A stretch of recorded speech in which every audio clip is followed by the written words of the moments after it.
Hello everyone. हम लोगों ने लास्ट क्लास में जनरल मीटिंग के सेक्शन सारे कंप्लीट कर लिए थे। Today we are going to start secretarial standard. जैसे बोर्ड मीटिंग में हम लोगों ने SS1 पढ़ा था, एग्जैक्टली ऐसे ही जनरल मीटिंग में SS2 मैंडेटरी है हर कंपनी को फॉलो करना, एक्सेप्ट 2 टाइप्स ऑफ कंपनीज। ये वही 2 कंपनीज हैं जो हमने SS1 में भी एग्जाम्पशन पढ़ा था। नंबर 1 ओपीसी, जिसमें सिर्फ एक ही डायरेक्टर होता है ना, और यहाँ पे तो ओपीसी में मेंबर भी एक है, तो जनरल मीटिंग का क्या ही फॉलो करना है ना। और दूसरे कौन सी कंपनी थी? सेक्शन 8 कंपनी है ना, तो वो सेम एक्सेप्शन है OPC and company licence under section 8 of companies act. तो दोनों में सेम एक्सेप्शंस हैं, there is no change at all. अब जो SS2 जो है उसमें वही हम सारी बातें पढ़ेंगे कि कौन कॉल कर सकता है, अथॉरिटी क्या होगी, बाकी जो जनरल मीटिंग के सेक्शंस हैं उनके कॉन्सोनेंट्स में कुछ एक्स्ट्रा बातें इन्होंने यहाँ पे दे रखी है। तो let's start with convening of meeting. Convening of meeting authority. अच्छा, जनरल मीटिंग कौन कॉल करता है? Board of directors. सबसे पहले बोर्ड मीटिंग होती है, वहां पे time date venue of general meeting decide किया जाता है और फिर उसके हिसाब से नोटिस डिस्पैच किया जाता है और फिर जो भी ड्यू डेट आपने बताई थी उस डेट पे मीटिंग कॉल की जाती है। This is what the process of calling of general meeting. तो यहां पे क्या बोलता है? General meeting shall be convened by or on authority of the board. By or on authority of the board. A director, company secretary, manager or any other officer of the company may be authorized by the board to convene a general meeting. तो somehow board का ही power है, board किसी और को बोल करके भी meeting call करा सकता है या खुद से बोर्ड मीटिंग कॉल करके BR पास करके भी ये काम कर सकता है। The board shall every year, ये बात हमने पढ़ी थी ना सेक्शन 96 में, AGM हर साल होती है, एवरी ईयर कन्वीन या authorise convening of a meeting of its members called annual general meeting. और इसका पर्पस क्या है? To transact items of ordinary business specifically required to be transacted at AGM as well as special business if any. तो 4 ordinary business तो हम करते ही हैं, उसके अलावा अगर कोई और बिजनेस भी आपको करना है तो उस पर्पस के लिए भी आप AGM कॉल करते हैं। तो कौन कॉल करा रहा है? बोर्ड ऑफ डायरेक्टर्स कॉल करा रहे हैं, या तो खुद से या किसी और के थ्रू। M I clear? ये बात सबको समझ में आ गई? Then if board fails to convene AGM in any year, any member of the company may approach the prescribed authority which may then direct the calling of AGM of the company. तो अगर मान लो board नहीं call कर रहा है AGM, तो members क्या कर सकते हैं? ट्रिब्यूनल के पास जाकर के कॉल करवा सकते हैं कि बोर्ड ऑफ डायरेक्टर ने मीटिंग कॉल ही नहीं की, तो अब आप कॉल करवाइए। तो वो ऐसा किया जा सकता है। तो अथॉरिटी में कोई शक है किसी को? Is this clear? चलिए आगे बढ़ते हैं।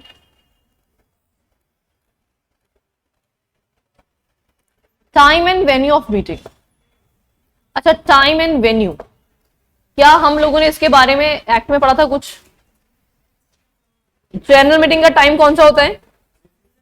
Business hour. और प्लेस कौन सा होता है? रजिस्टर्ड ऑफिस या फिर द सिटी, टाउन और विलेज जहां पे रजिस्टर्ड ऑफिस सिचुएटेड है, यही होता है ना। अच्छा, यहां पे देखते हैं क्या बोलता है। Notice shall contain complete particulars of venue of the meeting including route map and prominent landmark. देखो, अब मान लीजिए कोई मेंबर है, मुंबई रिजाइड कर रहा है, जयपुर में रजिस्टर्ड ऑफिस है, जयपुर के बारे में ज्यादा जानता नहीं है ना, तो वो कैसे पहुंचेगा डेस्टिनेशन पे? तो हम जब भी नोटिस भेजेंगे ना उसमें रूट मैप डालते हैं। आजकल आपने देखा ग्रीटिंग्स आते हैं है ना, तो इनविटेशन कार्ड आता है तो उसमें रूट मैप बने हुए होते हैं कि ये एक मेन प्रोमिनेंट लोकेशन है, इसके थ्रू आप यहाँ लेफ्ट ले लेना, राइट ले लेना और फिर पहुंच जाना। क्योंकि कई बार कुछ लैंडमार्क ऐसे होते हैं गूगल भी शो नहीं करता है ना, प्रॉब्लम हो जाती है। लेकिन जो इंपॉर्टेंट लैंडमार्क है वो गूगल हमेशा शो कर देता है। गूगल मैप के थ्रू आप जाते हो, कभी कभी भटक जाते हैं, हुआ ऐसा कभी? या एकदम सही एप्रोप्रिएट प्लेस पे ही पहुंचते हो हमेशा ही? नहीं, 2-3 बार तो मेरे साथ हो गया ऐसा। वैसे हम गूगल मैप पे 100% ट्रस्ट करते हैं, बट स्टिल उसके बावजूद भी है ना वो कभी कभी भटका देता है ना। तो ऐसे में मेंबर भटकते रहेंगे, टाइम पे नहीं पहुंचेंगे तो गड़बड़ हो जाएगी ना। तो फॉर दैट सेक एक इंपॉर्टेंट लैंडमार्क डालो और उसके आजू बाजू का जो भी एरिया है उसके हिसाब से वहां पे रूट मैप आप डाल दो। तो अगर बाई चांस गूगल मैप से नहीं भी आ पा रहा है तो वो देख करके उसको समझ में आ जाएगा कि इस एरिया के आसपास ही वो फॉलो करेगा, है ना। तो इसीलिए यहाँ पे आपको क्या डालना है, रूट मैप भी डालना है। क्या ऐसी बात कंपनीज एक्ट ने बोली थी? नहीं, यहाँ पे स्पेसिफिकेशन ज्यादा आ गए। रूट मैप डालेंगे, लैंडमार्क डालेंगे, लेकिन ये जरूरी नहीं है डालना, except in case of company in which only its directors and their relatives are member, है ना। अगर मान लो सिर्फ ऐसी कंपनी है जिसमें उसके डायरेक्टर्स और उनके रिलेटिव्स ही मेंबर्स है, क्लोजली हेल्ड कंपनी है, तो वहां पे रूट मैप और ये सब कुछ नाटक करने की जरूरत है क्या? ग्रुप बनाएंगे, व्हाट्सएप ग्रुप, उसमें लोकेशन सेंड करेंगे और काम खत्म। ऐसे ही होता है ना, जब आप लोग कोई पार्टी ऑर्गेनाइज करते हो, आजकल क्या ट्रेंड है, क्या ट्रेंड चलता है आजकल, जब भी कोई पार्टी ऑर्गेनाइज करे उसका एक अलग से व्हाट्सएप ग्रुप बनाया जाता है, होता है ना, सारी डिटेलिंग वहीं डाली जाती है और फिर जो लोकेशन है वो वहीं सेंड कर दिया जाता है। ऐसा ही करते हैं सब, या कुछ और भी करते हो? ऐसा ही होता है ना, जनरल ट्रेंड। इवन ये तो छोड़ो, आजकल शादियों में भी ऐसे होने लग गया। आजकल वेडिंग के इनके सबके ग्रुप बनते हैं बकायदा, और है ना, मतलब बताया था इतने बजे ये इवेंट है, इतने बजे ये इवेंट है, इतने बजे ये इवेंट है, और जो सबसे पहले पहुंचता है प्रीच्ड, ऐसे भी करते हैं। ये भी होता है आजकल, फोटो खींची डालते हैं, हम तो पहुंच गए, तुम आते रहो लेट लेट, है ना। तो इसका मतलब आजकल ग्रुप बनने का बड़ा वो है ट्रेंड। अब देखो 10 लाख 12 लाख अगर मेंबर है तो ग्रुप नहीं बना सकते हम, लेकिन जब क्लोजली हेल्ड कंपनी है तो ग्रुप बना के सब कुछ किया जा सकता है। वहां पे रूट मैप वगैरह डालने की कोई जरूरत नहीं है सच, ठीक है। देन कंपनी की होल्ली ओन सब्सिडरी है। अब ये होल्ली ओन सब्सिडरी है तो इसकी मीटिंग में कौन आएगा? Sir holding company. अब उस होल्डिंग कंपनी को आप बता रहे हो कि रूट मैप क्या है, क्या ही जरूरत है होल्डिंग कंपनी को रूट मैप बताने की, है ना। वही तो सबको सर्वे सर्वाइव, वही तो सबको डिसाइड कर रही है। तो 2 एक्सेप्शनल केसेस हैं जहां पे आपको रूट मैप डालने की जरूरत नहीं है, बाकी अदरवाइज केसेस में route map, landmark, prominently address सब कुछ होना चाहिए। AGM and a meeting called by requisitionist shall be called during business hours. During business hours. That is 9 AM to 6 PM on a day that is not a, क्या ये बात हमें पता है ऑलरेडी? नेशनल हॉलिडे वाले दिन ना तो AGM होती है ना EGM, दोनों ही नहीं होती है ना। और साथ ही में कौन से टाइम पे करना है आपको? बिजनेस आवर्स में ही करना होगा। कब करना पड़ेगा? बिजनेस आवर्स में ही करना होगा। AGM shall be held, कहां है होल्ड होती है? आइदर एट रजिस्टर्ड ऑफिस, ये प्लेस आ गया हमारा रजिस्टर्ड ऑफिस,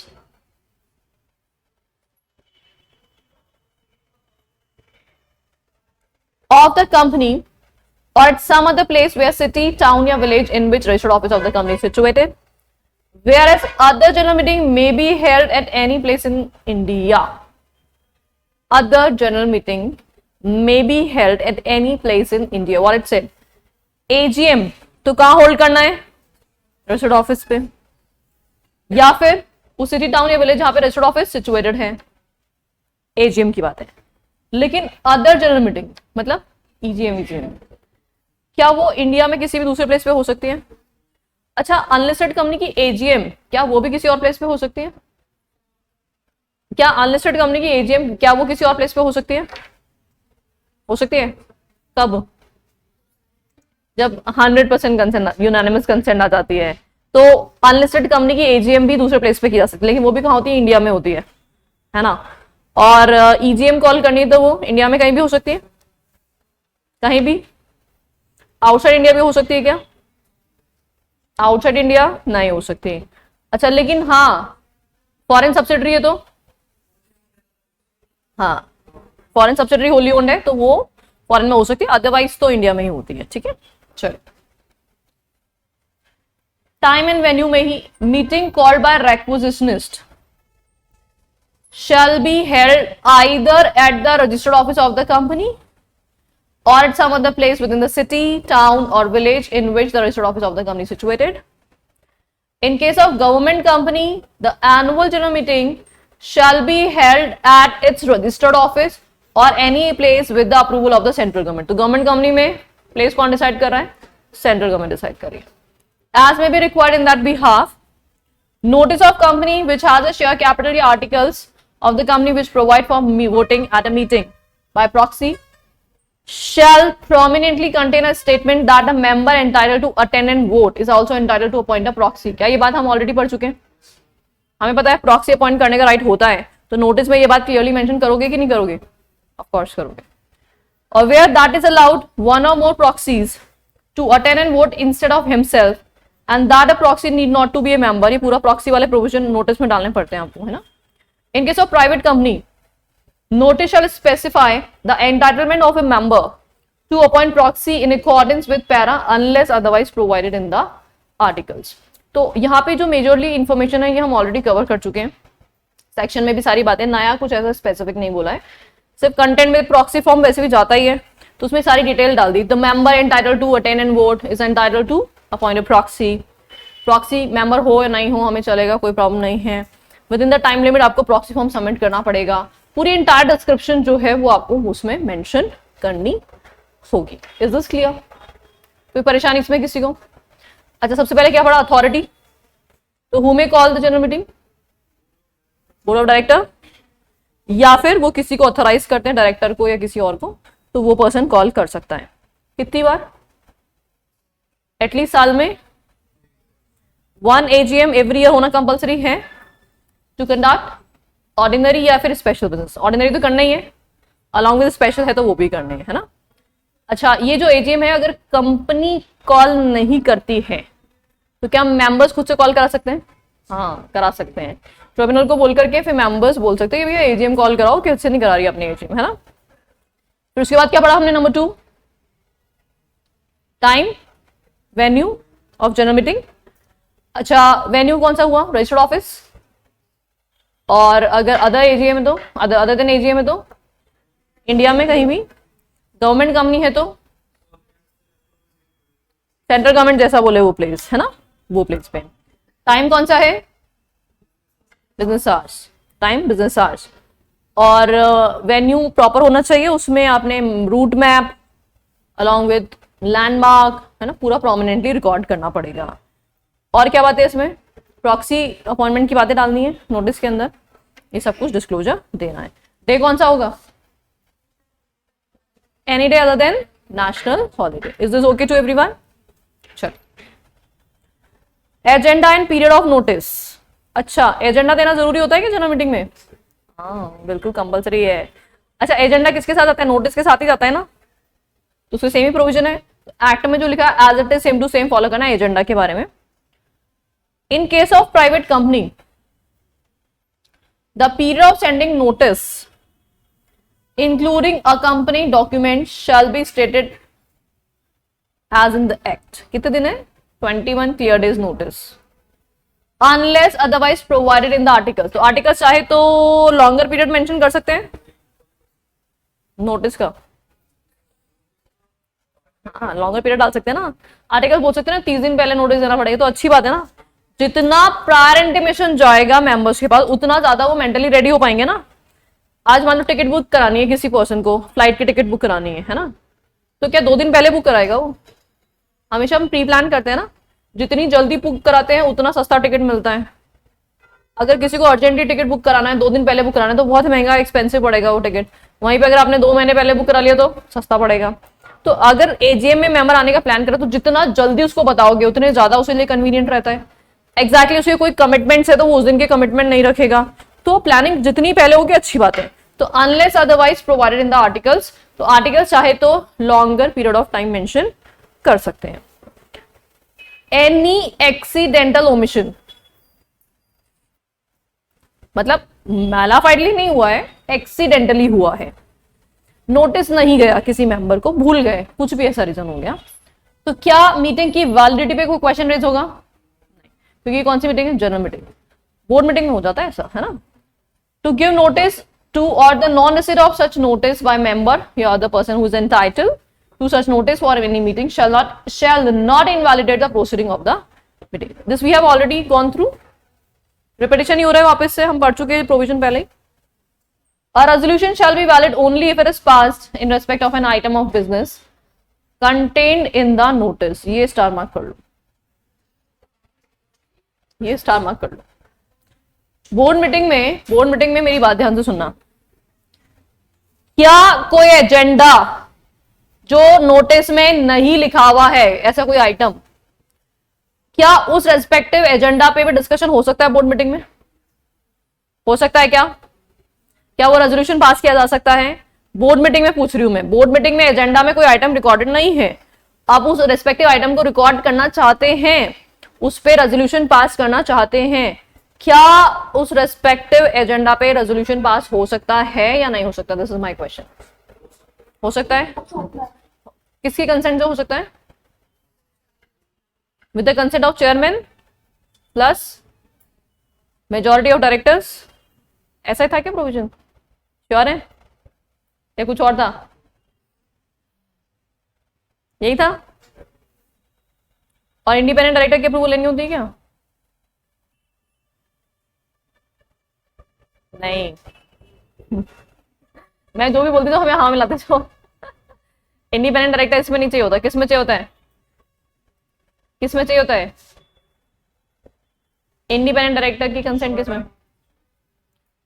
अगर नोट्स ऑन एजेंडा जाता है ना, नोट्स ऑन एजेंडा, उसमें कोई एक्सप्लेनेशन है, कुछ भी चीजें डालते हैं, वहां पे इंडिपेंडेंट डायरेक्टर की रिक्वायरमेंट होती है।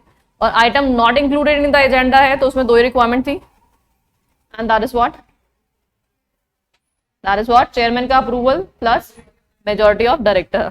ठीक है, तो बोर्ड मीटिंग में अलाउड था ना, it was allowed in the board meeting कि आप क्या कर सकते हो, जो एजेंडा लिखा हुआ नहीं है वो भी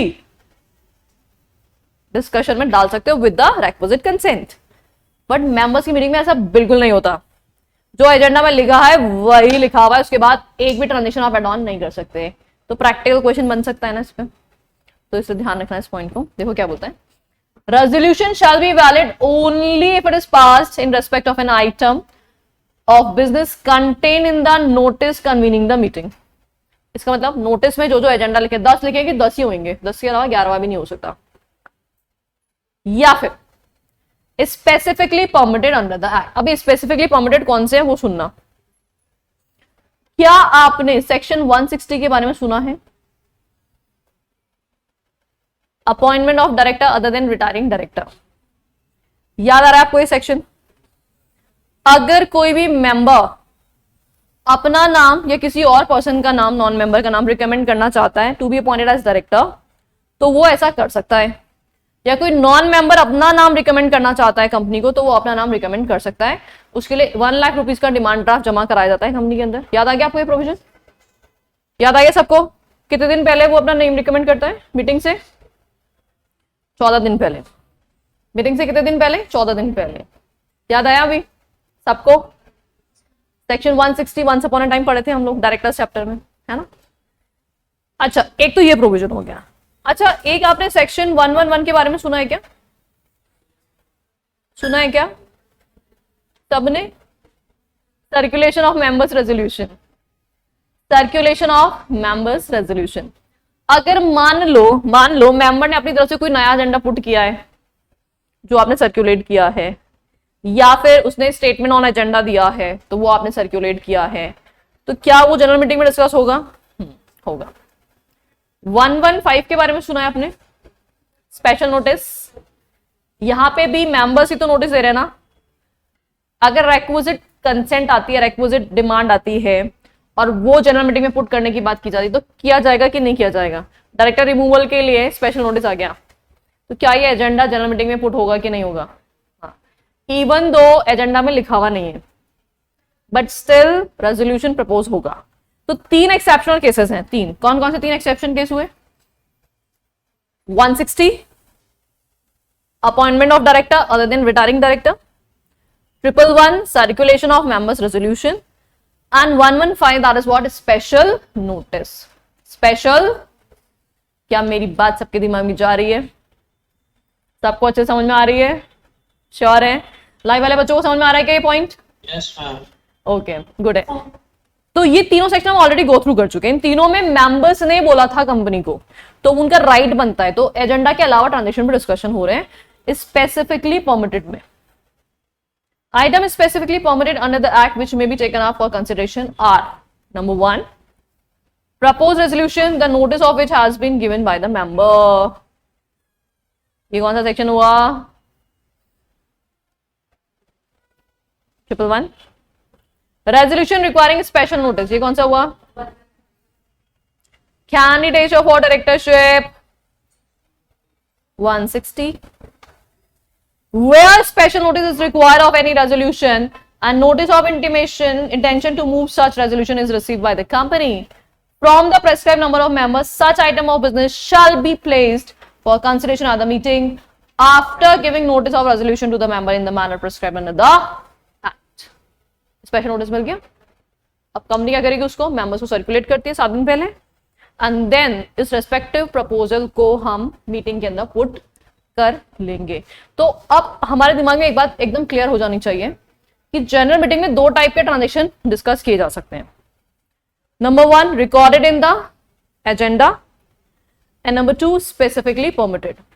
नंबर 1 जल्दी बोलो, जल्दी बोलो। Number 1 recorded in and number 2 energy नहीं है, आवाज नहीं आ रही है। नंबर 1, नंबर 2 एनर्जी आनी चाहिए ना एकदम, ठीक है। Next is agenda and period of notice. Agenda and period of notice, any amendment to the notice including in the addition of any item of business can be made provided notice of amendment is given to all the persons entitled to receive the notice of meeting at least 21 clear days before the meeting। अच्छा, agenda और period notice 21 दिन का ही होता है, लेकिन आप correction कर रहे हो उसमें कुछ अमेंडमेंट, तो वो अमेंडमेंट भी कितने दिन पहले होना चाहिए? 21 दिन पहले। मान लो आपने मीटिंग का नोटिस भेज दिया था 30 दिन पहले, 30 डेज बिफोर, फिर आपको लगा कि इसमें कुछ मिस्टेक रह गई, एक एजेंडा और हमें डिस्कस करना है, फिर आप वो भी देना चाहते हो तो दे सकते हो, लेकिन मीटिंग के कितने दिन पहले? 21 डेज बिफोर। मीटिंग के 21 डेज बिफोर ही करेक्शन हो सकते हैं, उसके बाद कोई करेक्शन अलाउड नहीं किए जाएंगे। Attendance slip and proxy form, क्या नोटिस के साथ अटेंडेंस स्लिप अटैच करनी है? यस। प्रॉक्सी फॉर्म अटैच करना है? यस, क्योंकि अगर मेंबर खुद नहीं आ रहा है तो प्रॉक्सी अपॉइंट करेगा, तो उसके लिए फिलिंग करने के लिए प्रॉक्सी फॉर्म होना चाहिए, और जब खुद आता है या जो भी आता है तो अटेंडेंस स्लिप तो जाएगी ही जाएगी। तो notice shall be accompanied by an attendance slip and proxy form with clear instruction for filling, stamping, signing and depositing the proxy form. Is this okay? Is this okay? सबको समझ में आ रहा है? Frequency of meeting same as act है, दोबारा से repeat नहीं किया मैंने। जो चीजें एकदम सेम है तो उसमें दोबारा से फालतू में टाइम वेस्ट करने का कोई सेंस नहीं है। Mode of delivery of notice, अब जनरल मीटिंग का नोटिस भेजना है आपको, कैसे भेजें? कैसे भेजें? या तो बाय पोस्ट भेजें, अब पोस्ट में भी अलग अलग मोड होते हैं, और इलेक्ट्रॉनिकली भेजें, है ना, या हैंड डिलीवरी कर दें। ऐसा हैंड डिलीवरी हो सकती है क्या? जनरल मीटिंग का नोटिस का हैंड डिलीवरी हो सकती है क्या? बोर्ड मीटिंग की होती है हैंड डिलीवरी, बोर्ड मीटिंग की होती है हैंड डिलीवरी, डायरेक्टर्स आते हैं ऑफिस के अंदर, इसमें नहीं होता। इसमें बाय हैंड सिर्फ तभी हो सकता है जब डायरेक्टर खुद ही कौन है? मेंबर। डायरेक्टर खुद ही कौन है? मेंबर, और रोज ऑफिस में आता है। अदरवाइज तो नॉर्मल सर्कमस्टांसेस में हैंड डिलीवरी तो बहुत ही रेयरेस्ट एंड एक्सेप्शनल केसेस में मेंबर के केस में होगी, है ना। तो हैंड डिलीवरी सिर्फ किनको हो पाएगी? जो डायरेक्टर और कंपनी में आ रहे हैं रोज, है ना, तो उन्हीं को हो पाएगी, अदरवाइज तो नहीं हो पाएगी। तो notice shall be send by hand या ऑर्डिनरी पोस्ट या फिर speed post, registered post, courier, fax, email और एनी अदर इलेक्ट्रॉनिक मीन्स। सारे मोड डाल दिए, जो मर्जी है वो उससे भेज दो, तुम्हारी इच्छा, जो कन्वीनियंट है ना। Notice shall be send to members by registered post, speed post, courier या email and not by ordinary post. अब ऑर्डिनरी पोस्ट मना की है। ऑर्डिनरी पोस्ट में क्या होता है? जो पोस्टल डिपार्टमेंट से बंदा आता है ना, वो क्या करता है? पोस्टमैन बाहर फेंक के चला जाता है, आपके घर के बाहर फेंक के चला जाएगा, वो हैंड में डिलीवर नहीं करता। रजिस्टर्ड पोस्ट में क्या होता है? बकायदा हाथ में डाल के जाता है, आपको हाथ में देके जाता है और रजिस्टर पे साइन कराता है। तो बाकी अदरवाइज मोड सेफ होते हैं, लेकिन ऑर्डिनरी पोस्ट कभी सेफ नहीं होता। ऑर्डिनरी पोस्ट में कभी भी कहीं भी फेंक के जा सकते हैं वो, तो वहां पे रिस्क ऑफ लॉस्ट हमेशा रहता है ऑर्डिनरी पोस्ट के अंदर। बाकी मोड्स में रिस्क ऑफ लॉस नहीं होता।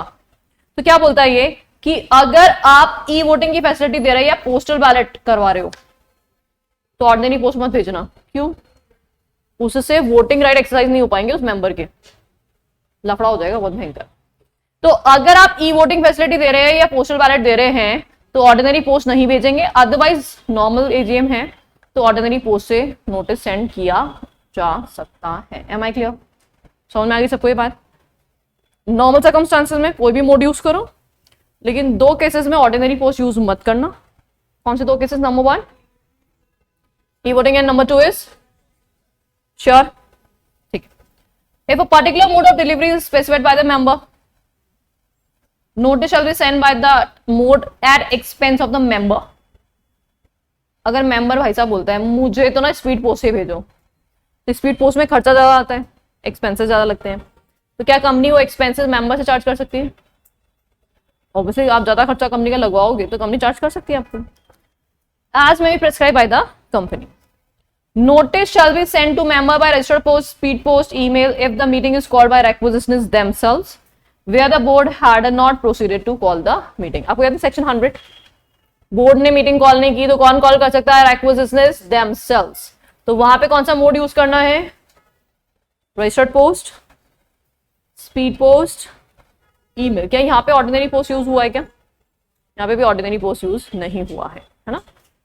इन case of companies having website, तो वेबसाइट पे भी अपलोड कर दो तो सबको पता चल जाएगा। The notice simultaneously shall be hosted on the website till the conclusion of the. इसमें समझने का कुछ नहीं, याद करने वाला प्रोविजन है कि नोटिस के मोड क्या क्या होंगे। तो कभी कभी कुछ कुछ चीजें याद करनी पड़ती है, वैसे मोस्टली तो हम समझते ही अंडरस्टैंड करते हैं पूरा एंटायर रेगुलेशन प्रोविजंस। तो यहाँ पे मोड ऑफ सेंडिंग में एक इंपॉर्टेंट बात जो हमेशा याद रखनी है कि ऑर्डिनरी पोस्ट से नहीं भेजना है 2 मामलों में, और रिक्विजिशन से जो मीटिंग कॉल कर रहे हैं ना मेंबर्स, उसमें भी ऑर्डिनरी पोस्ट नहीं भेज रहे हो, वो रजिस्टर्ड पोस्ट भेज रहे हैं, स्पीड पोस्ट भेज रहे हैं, है ना, ईमेल भेज रहे हैं, लेकिन ऑर्डिनरी पोस्ट से नहीं भेजा जा रहा है। क्लियर है? आगे देखो। हाँ बताओ। हाँ सेक्शन 100 है ना, तो सेक्शन 100 में हमने क्या पढ़ा था कि रिक्विजिशनिस्ट बोर्ड को बोलते हैं मीटिंग कॉल कराने के लिए। अगर बोर्ड नहीं कॉल कराते हैं तो रिक्विजिशनिस्ट खुद से मीटिंग कॉल कर सकते हैं ना 3 महीने के अंदर, उसकी बात हो रही है। ठीक है, गॉट इट?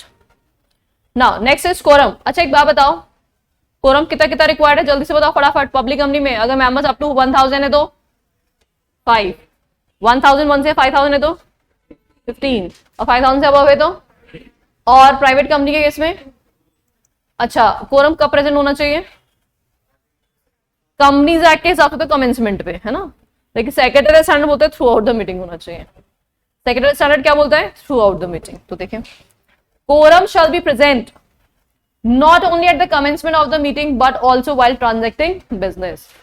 अच्छा बोर्ड मीटिंग में भी थ्रू आउट द मीटिंग होना चाहिए, जनरल मीटिंग में भी आप थ्रू आउट द मीटिंग होना चाहिए, तो दोनों में से प्रोविजन सेम हो गया। दोनों ही केसेस में आप पूरा एंटायर मीटिंग के ड्यूरेशन में कोरम प्रेजेंट होना चाहिए। 1 person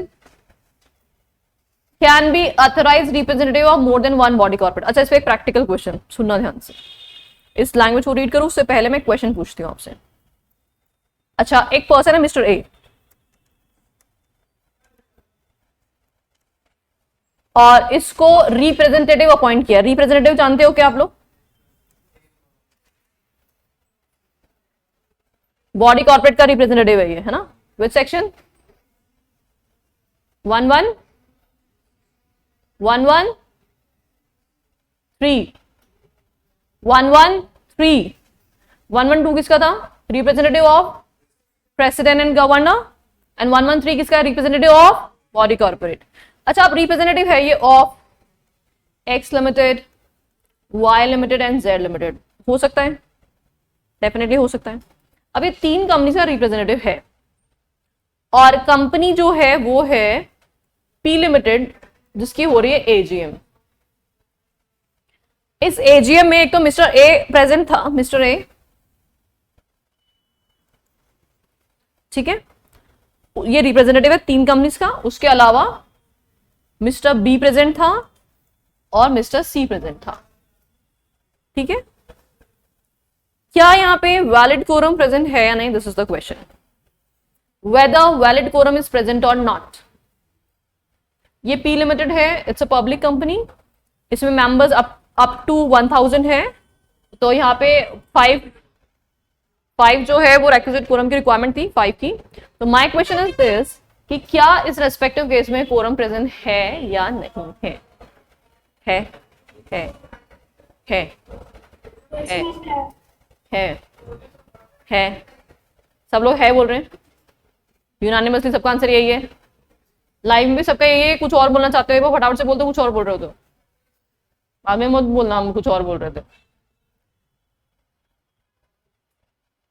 अच्छा कैसे है? 3 को रिप्रेजेंट करा तो 3 काउंट होंगे ये? हाँ 3 काउंट होंगे ये। रिप्रेजेंटेटिव में जितने के लिए आप रिप्रेजेंट कर रहे हो सब काउंट होते, 3 काउंट होंगे। और उसके अलावा मिस्टर बी भी है और मिस्टर सी भी है, तो 3 + 2 कितने हो गए? और एक्विजिट कोरम भी कितना था? तो इससे मतलब कोरम प्रेजेंट है ना? बिल्कुल है, डेफिनेटली है। तो यहाँ पे कोरम प्रेजेंट है। अब इसी में थोड़ा सा ट्विस्ट, क्वेश्चन थोड़ा सा चेंज कर रही हूँ। ये जो मिस्टर ए है ना, mister A he is representative of 6 companies. How many companies? और इस कंपनी में पी लिमिटेड के एजे में अकेला मिस्टर ए ही आता है, 6 कंपनी का रिप्रेजेंटेटिव है। अब बताओ क्या कोरम प्रेजेंट है या नहीं है? नहीं है? नहीं है क्योंकि कम से कम कितने लोग होने चाहिए? अब मिस्टर ए अकेला कोरम फॉर्म, तो इसलिए यहाँ पे इस केस में कोरम प्रेजेंट ऐसा इस प्रोविजन में दे रखा है। तो let's see what it says. One person can be an authorized representative of what? More than one body corporate. In case he is treated as more than one member present in person for the purpose of quorum. ठीक बात है क्या? More than one member मान रहे हैं उसको, more than one member. However, to constitute a meeting, at least 2 individuals shall be present in person. कम से कम कितने लोग होने चाहिए? अकेले पर्सन से कभी भी मीटिंग कॉल नहीं हो सकती। A member who is not entitled to vote on any particular item of business being a related party, if present, shall be counted for the purpose of quorum. ये क्या लिखा है इसने? Shall be counted for the purpose of quorum. What does it want to say?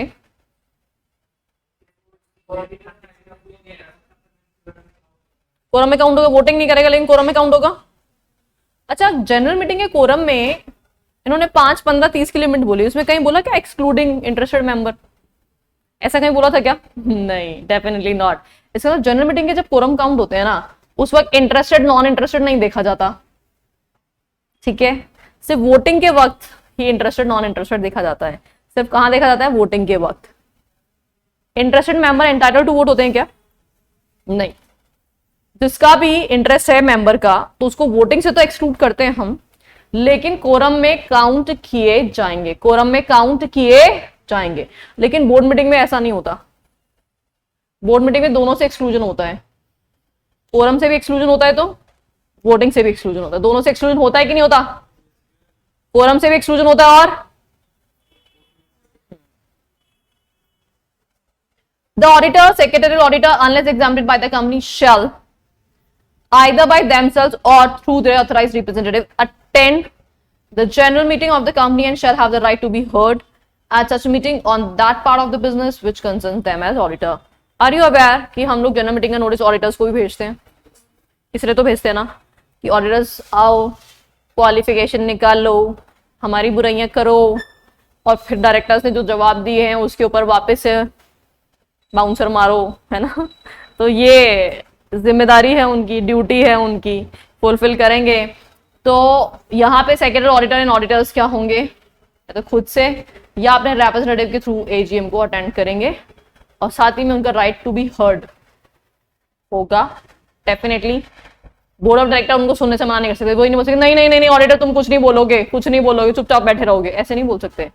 Auditors को तो right है बोलने का, क्योंकि उन्होंने क्वालिफिकेशन रेज किया और बोर्ड ने ऊट पटांग आंसर दिया है, तो वो चिल्ला चिल्ला के बोलेंगे देखो ये तुम्हारा बोर्ड ऐसे ऐसे जवाब देता है, ठीक है ना? तो ऑडिटर्स चाहे कोई भी हो, सेक्रेटरी हो या स्टैट्यूटरी हो, दोनों को परमिशन ग्रांट किया गया है। यहां तक किसी को कोई शक आ रहा है क्या? शक आ रहा है? सुन रहे मेरी बात? सुन रहे हैं या सो रहे हैं? सो तो नहीं रहे लाइव वाले बच्चे? No ma'am. अच्छा ठीक है, सुनते रहना।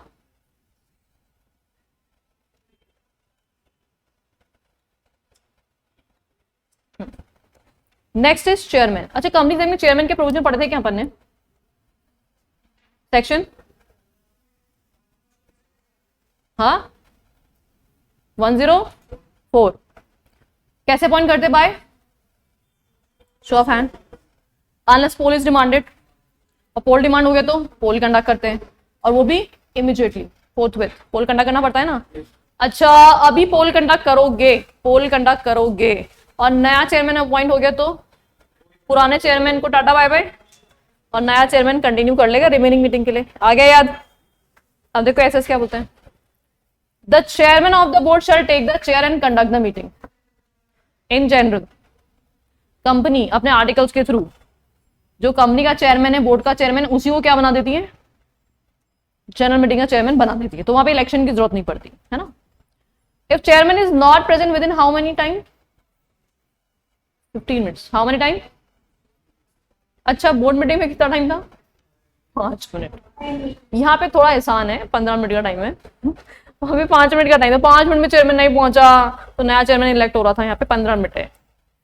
After the time appointed for the holding the meeting, or if he is unwilling to act as chairman of the meeting, or if no director has been so designated, the directors present at the meeting shall elect one of themselves to be the chairman of the meeting. तो किसको appoint किया जाता है? Director को ही किया जाता है chairman. Members में से अचानक से किसी नए पर्सन को इलेक्ट कर दोगे तो पता ही नहीं चलेगा, उसको कुछ पता ही नहीं कैसे मैनेज करना है, क्या करना है। If no director is present within इन 15 minute of the appointed time for holding the meeting, or if no director is willing to take the chair, दो बातें होती है, या तो कोई डायरेक्टर है ही नहीं अभी, या है तो वो विलिंगनेस नहीं है, चेयरमैन बनना नहीं चाहते हैं, तो the members present shall elect on show of hands one of themselves to be the chairman of the meeting unless otherwise provided in the articles. क्या ये प्रोविजन सबको समझ में आया? देखो सुनो, पहली बात तो जो कंपनी का चेयरमैन है वही यहाँ पे चेयरमैन बन जाएगा, ठीक है, normal provision.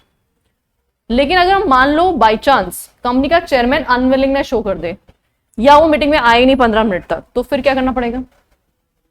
Board of director अपने में से किसी एक को इलेक्ट कर लेंगे। अब प्रॉब्लम ये है कि मान लो बोर्ड ऑफ डायरेक्टर में से कोई है ही नहीं, या है तो अनविलिंगनेस शो कर दी, नहीं हाँ we don't want to chair the meeting, फिर अल्टीमेटली अंत पंत किसको अपॉइंट करना पड़ेगा? मेंबर्स को। तो मेंबर्स कैसे अपॉइंट करेंगे? शो ऑफ हैंड से, या जो भी अदरवाइज मैनर, या पोल डिमांड हो गया तो पोल से। तो इस तरह से अपॉइंटमेंट किया जाएगा।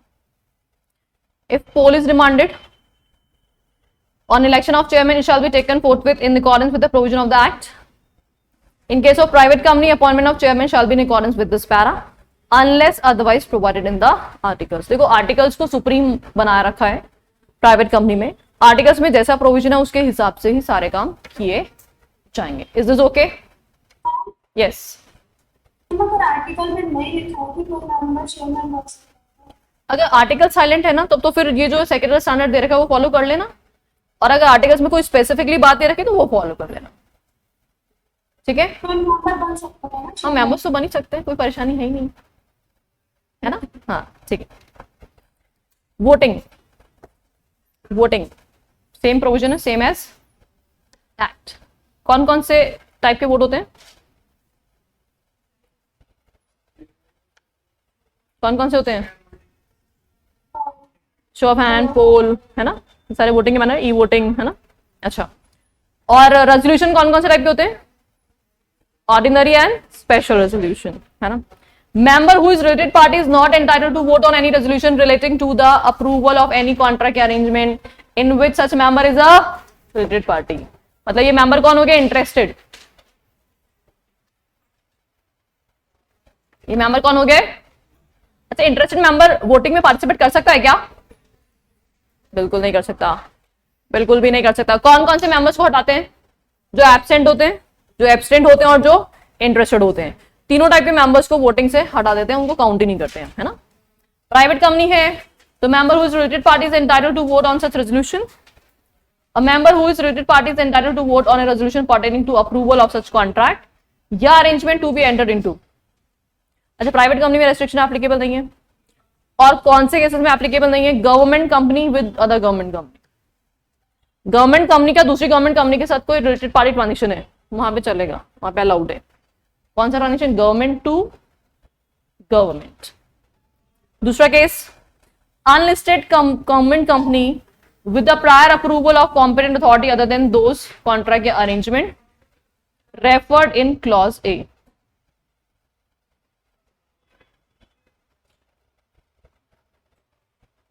referred in clause A. अच्छा, क्या आप मुझे A और B में डिफरेंस समझा सकते हो? Any one of you? एक बार पढ़ो ढंग से कि क्या बोलना चाह रहे हैं। लेट्स सी कौन सही से इंटरप्रिटेशन करता है। ट्राई करो एक बार। पहले दूसरे पॉइंट में क्या डिफरेंस है?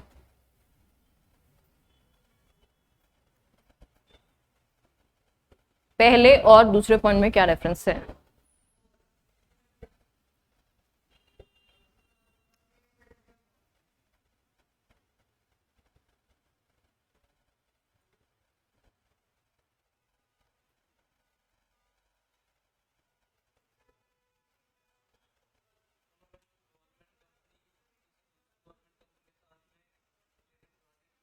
तो उसमें मतलब रिलेटेड पार्टी जो होता है वो एंटाइटल्ड होता है।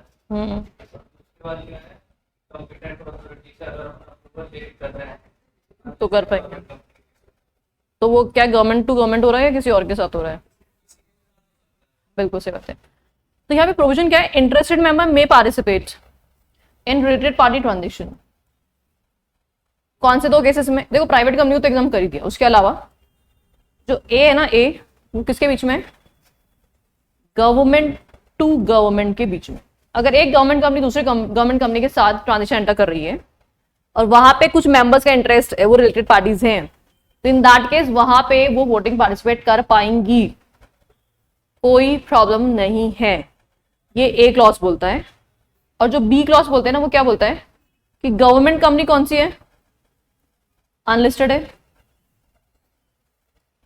वो किसी अदर के साथ क्या कर रही है? कॉन्ट्रैक्ट कर रही है, जिसमें कोई मेंबर इंटरेस्टेड है। अब अगर कोई मेंबर इंटरेस्टेड है तो यहां पे क्या करना पड़ जाएगा? अब आपको अप्रूवल लेनी पड़ेगी। अब क्या लेनी पड़ेगी? अप्रूवल। किससे? कॉम्पिटेंट अथॉरिटी, जो भी रेस्पेक्टिव अथॉरिटी रेगुलेट करी उसे आपको अप्रूवल लेनी पड़ेगी। तो यहां पे जरूरी क्या हो गया? अप्रूवल।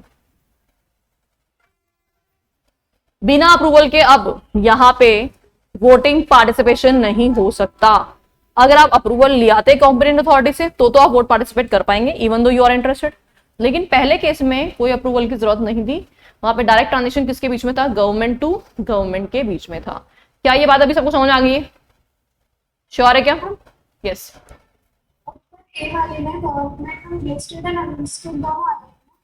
हाँ, वहां पे तो कोई प्रॉब्लम ही नहीं है, वहां पे तो सिंपल है, गवर्नमेंट टू गवर्नमेंट के बीच में होना चाहिए बस, वहां स्टेटस इंपॉर्टेंट नहीं था। लेकिन दूसरे केस में अनलिस्टेड है, ये स्टेटस भी इंपॉर्टेंट है क्योंकि वो किसके साथ ट्रांजेक्शन करी? अदर के साथ। तो वहां पे अब आपको क्या करना पड़ेगा? अप्रूवल ऑफ एप्रोप्रिएट अथॉरिटी लेना पड़ेगा, तब ही जाकर के एग्जामिनेशन मिलेगा, नहीं तो नहीं मिलेगा। Is is okay? Is is okay? क्या यहां तक के सेक्रेटरी स्टैंडर्ड समझ में आया सबको? SS2। तो यहाँ पे देखो, मेजर प्रोविजंस तो वही है जो हमने एक्ट में पढ़े, कुछ कुछ बातें एक्स्ट्रा हैं, बहुत नॉमिनल सी बातें ही हैं, ऐसा कोई विशेष बहुत ज्यादा डिफरेंस नहीं। ऐसा नहीं कि वहां पे कुछ और ही पढ़ लेते हैं, यहाँ पे कुछ और ही पढ़ लिया हमने, ऐसा कुछ नहीं है। कुछ कुछ चीजों में एड ऑन किया गया है, तो एक बार उनको गो थ्रू करना बस। और जब भी आप प्रैक्टिकल क्वेश्चन लिखेंगे तो उसमें कंपनीज एक्ट का section along with secretary standard दोनों को साथ में लेके चलेंगे। आइसोलेशन में सिर्फ कंपनीज एक्ट का प्रोविजन नहीं लिखना है। Got it? तो आज के लिए इतना इनफ है। ये चैप्टर बहुत थोड़ा सा बचा है, कल हमारा चैप्टर फिनिश हो जाएगा। So that's all for today. Thank you.